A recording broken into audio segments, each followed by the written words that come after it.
If you are interested in documenting a SQL Server database, you're going to realize pretty quickly that tools that Microsoft gives you are kind of limited. I'm looking at a custom database I've created over a couple of months' time that organizes census export and import data into a series of different tables. And I'm looking at a particular table, click on different columns, and when I do, the description updates for each of those columns. So I can record descriptions of columns. I can do database diagrams. And that's about all I can do in SQL Server Management Studio. You want to go beyond that, you're going to look at a third-party tool. And the rest of this video is a demonstration of one of those tools. It's called Enterprise Architect. It's a reasonably priced and feature-rich software tool. It goes beyond database engineering. It's a general business process engineering software development tool. Has a lot of UML capabilities, a lot of dependency tracking between software interfaces to database tables. It allows a lot of that modeling.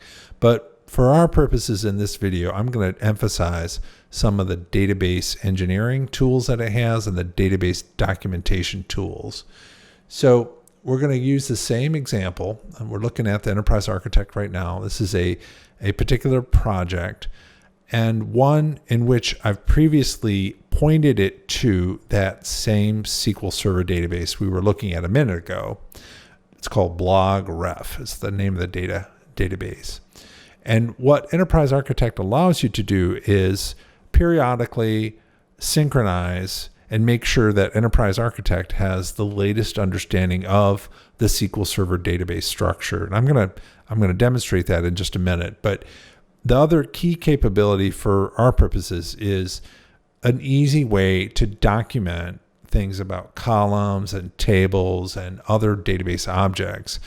A lot more intuitive and user-friendly way than what is possible with SQL Server Management Studio.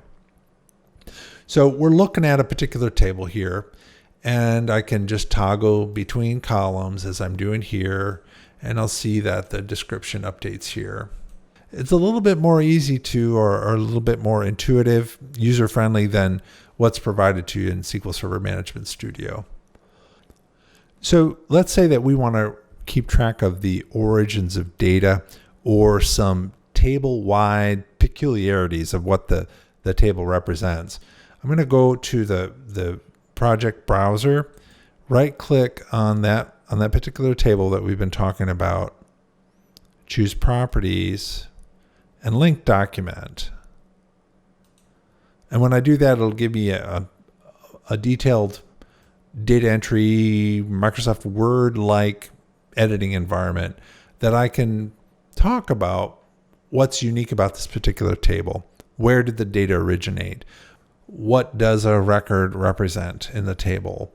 What kinds of edit scripts were useful in processing this table?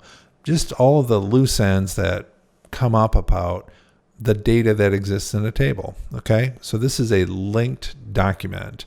And it's pretty easy to navigate and see. Here's another linked document. I'm just working up the project browser, and I've got linked documents that describe information about each of these tables.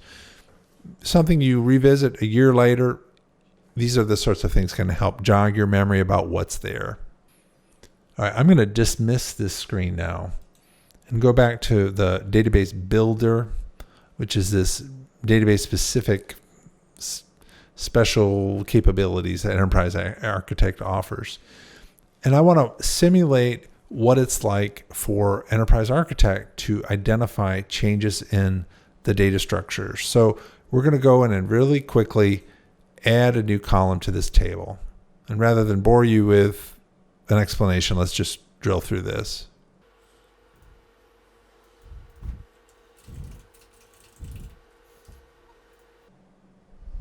Okay, I've added a column here. Now I can go back to the Enterprise Architect and choose Show Differences. And what happens here is Enterprise Architect goes and it compares its last best understanding of the SQL Server database with what's there right now. And it immediately came back with this table. And it identifies that a new column appeared in the ODBC side of things. Okay. There's a new column there. And now I have an option to pull that new column on the ODBC side. I can pull that column into the Enterprise Architect model. Okay. So I don't know if you can see the arrows there, and then if I say import from ODBC, we'll see in just a second that HSGA export table will soon reflect that new column. And there it is. Okay. So Enterprise Architect has now this refreshed understanding of the table structure. Under other circumstances, you might have it go the other way. You might do data modeling within Enterprise Architect and decide that you want to have 3 new columns added. Enterprise Architect can be used for pushing those changes from the model to the database itself. But it's the same interface. It's the same screen here. You'd use the database compare to detect those changes where the model is departing from the actual database. 2 parting thoughts for you about this. Enterprise Architect offers a lot of other capabilities surrounding business process modeling and software development. If you wanted to start drawing dependencies between table objects and software development objects like reports or data entry screens, Enterprise Architect has you covered there. The other thing that Enterprise Architect is good for is once you've documented, you've put in all this metadata about columns and tables, it gives you a really flexible way of exporting that content into data dictionaries, end user reports. So anyway, I hope that this brief overview of this tool will give you a sense of what's possible with documenting a database beyond what SQL Server Management Studio can do.